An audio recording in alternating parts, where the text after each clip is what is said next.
I rejected the proposal. I reject. Okay. Um, bench press way too low.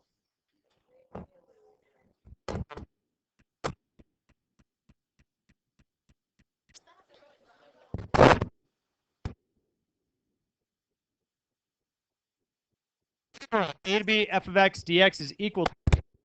We're going to now change the bounds. And what happens here is if you have f of u du, we've done a lot of that, haven't we? Kind of feels a little bit awkward. the ref tees you up. You're like, it's calculus.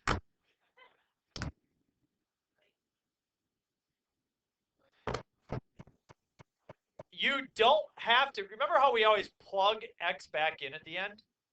Like we plug in, like, say, x squared minus 3 or something like that. You don't actually have to do that. You can choose this, whatever it is with u. But you have to change your bounds then. And you just simply figure out what A is for you and what B is for you. And that's it. We'll show you the clear examples are super easy because we're smart. So do this integral right here. We're going to use substitution rule of bounds. Make sure that on the test you are changing the bounds. So the bounds. What do you choose u to be in this situation? Squared plus 3. What is du? 2x dx, so 1/2 du is equal to x dx. Days ago where this was confusing, and now you're like, this is money. I've got it. Okay.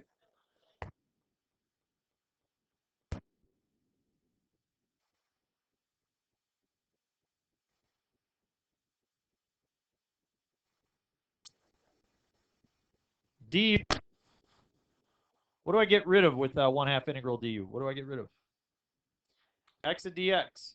So now what do I have? U to the 4th? No, u to the 4th. Is everybody okay with where I'm at? No, this is, I hope that everybody sees this because this is the only new part.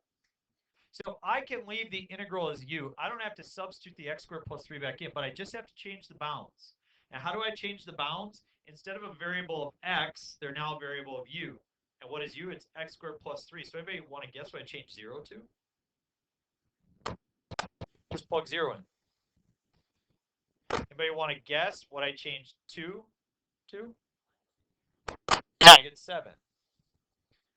So now we don't have to do anything with x anymore. We can leave everything in terms of u.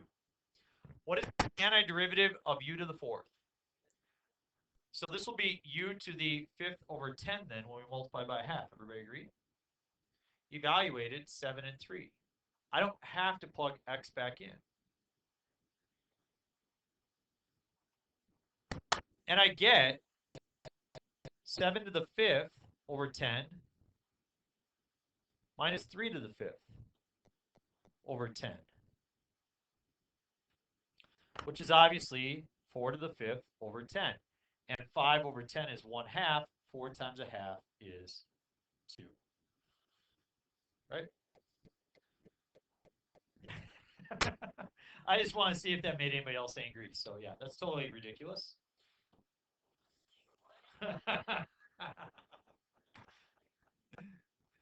7 to the 5th minus 3 to the 5th over 10. We're just going to leave it like that instead of computing 7 to the 5th minus 3 to the 5th.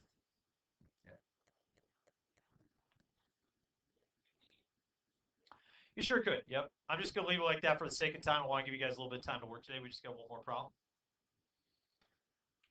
All right, let's try one that's a little bit more challenging. Anybody want to guess what u is here?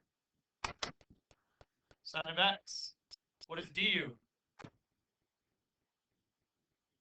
Cosine of x dx. So that's pretty nice, isn't it? Yeah, so I got the integral. Let's first so I've got du, so that's gone. So what do I have left? U to the 3rd.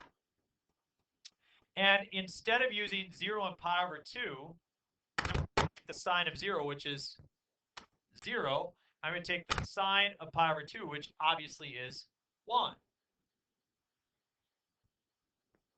See how nice that integral turns out to be? And then we have the antiderivative u to the third is u to the fourth over 4. Evaluated 1 and 0.